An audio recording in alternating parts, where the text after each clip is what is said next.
এটা অত্যন্ত বিষাদ ভৰা কাহিনীলৈ আপোনালোকৰ ওচৰলৈ আহিছোঁ। আজিৰ অসমীয়া সমাজখনতো জাতিভেদে কিমান বেয়াকৈ শিপাই আছে আৰু সেই জাতিভেদৰ গইনা লৈ এচাম মানুহক নিজ সজাই কিমান বেয়া ধৰণে অন্যায় সাধন কৰি আহিছে তাৰ এক বিষয় উপস্থাপন কৰিবলৈ এটা সত্য কাহিনী লৈ আপোনালোকৰ ওচৰলৈ আহিছোঁ। 21 বছৰৰ আগতেই শিৱসাগৰ জিলাতে এগৰাকী কবত্ৰ যুৱতী এজন কলিতা সম্প্ৰদায়ৰ যুৱকৰ লগত বিবাহপাশত আবদ্ধ হ'ল। আৰু যেহেতু কবত্ৰ সম্প্ৰদায়ৰ ছোৱালী বিয়া পাতিছে, গতিকে কলিতা সম্প্ৰদায়ৰ যুৱকজনৰ পিতৃগৃহৰ মানুহখিনিয়ে তেওঁলোকক সামাজিকভাৱে বৰ্জন কৰিলে, অৰ্থাৎ ছোৱালীগৰাকীক, কবত্ৰ যুৱতীগৰাকীক তেওঁলোকে বোৱাৰী হিচাপে স্বীকাৰ নকৰিলে। যাৰ ফলশ্ৰুতিত সেই বিবাহিত যুৱক যুৱতীসকলে নিজৰ সাংসাৰিক জীৱন নিজাববীয়াকৈ চলাই নিবৰ কাৰণে জীৱন সংগ্ৰামত ব্ৰতী হ'ল আৰু তেওঁলোকে ভাড়াঘৰত থাকিবলৈ গতানুগতিক জীৱন আৰম্ভ কৰিলে। 1 বছৰমানৰ পাছতে তেখেতলোকৰ এটি কন্যা সন্তানৰ জন্ম হ'ল আৰু সেই কন্যা সন্তানৰ জন্ম হোৱাৰ পাছতো তেওঁৰ পিতৃগৃহৰ মানুহখিনিয়ে তেওঁলোকৰ প্ৰতি কোনো ধৰণৰ সহমৰ্মিতা প্ৰকাশ নকৰিলে বা সেই কণমানি ছোৱালীজনীৰ প্ৰতিও তেওঁলোকে কোনো ধৰণৰ মুখ প্ৰদৰ্শন কৰি সহমৰ্মিতা প্ৰকাশ নকৰিলে।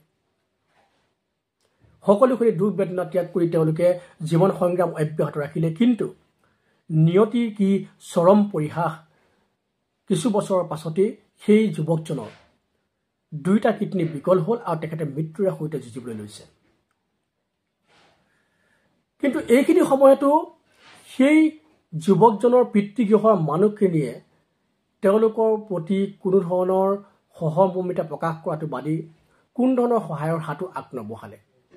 ফলশ্ৰুতিত স্বামীৰ সমস্ত দায়িত্ব বহন কৰিব লগা হ'ল তেখেতৰ পত্নীয়ে।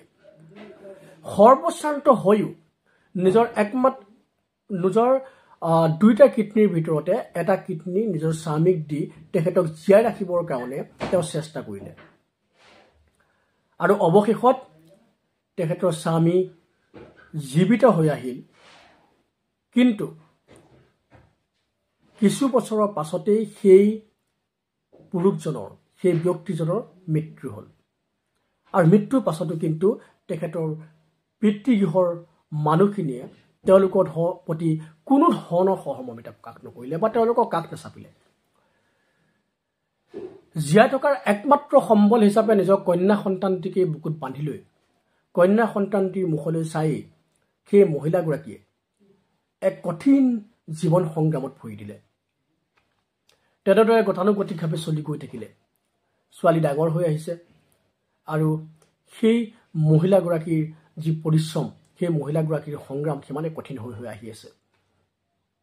তেনেদৰে 21টা বছৰে নিজৰ স্বামীগৃহৰ মানুহৰ পৰা বিভিন্ন ধৰণৰ লাঞ্ছনা বাঞ্ছনা সহ্য কৰি সেই মানুহগৰাকীয়ে বিভিন্ন ভাড়া ঘৰে ঘূৰি একেবাৰে শেষত স্বামীৰ যি আচলতে অধিকাৰ আছে নিজৰ পিতৃগৃহত, উত্তৰাধিকাৰী সূত্ৰে স্বামী আচলতে যিসমূহ অধিকাৰ পায় সেইসমূহ পাবৰ কাৰণে যেতিয়া তেওঁলোকৰ ওচৰত, স্বামীৰ পিতৃগৃহৰ ওচৰত তেওঁ আবেদন কৰিলে, অনুৰোধ কৰিলে, তেতিয়াও দেখা গৈছে যে সেই মানুহখিনিয়ে কেনেদৰে আচলতে তেওঁলোকৰ অধিকাৰৰ পৰা বঞ্চিত কৰিব পাৰি, কেনেদৰে তেওঁলোকক আচলতে কোনো ভাগ নিদিয়াকৈ বা কোনো ধৰণৰ অধিকাৰ প্ৰদান নকৰাকৈ সকলোখিনি নিজেই গোগ ৰাখে গেলিব পাৰে, তাৰ এক চেষ্টাত ব্ৰতী হৈ আছে।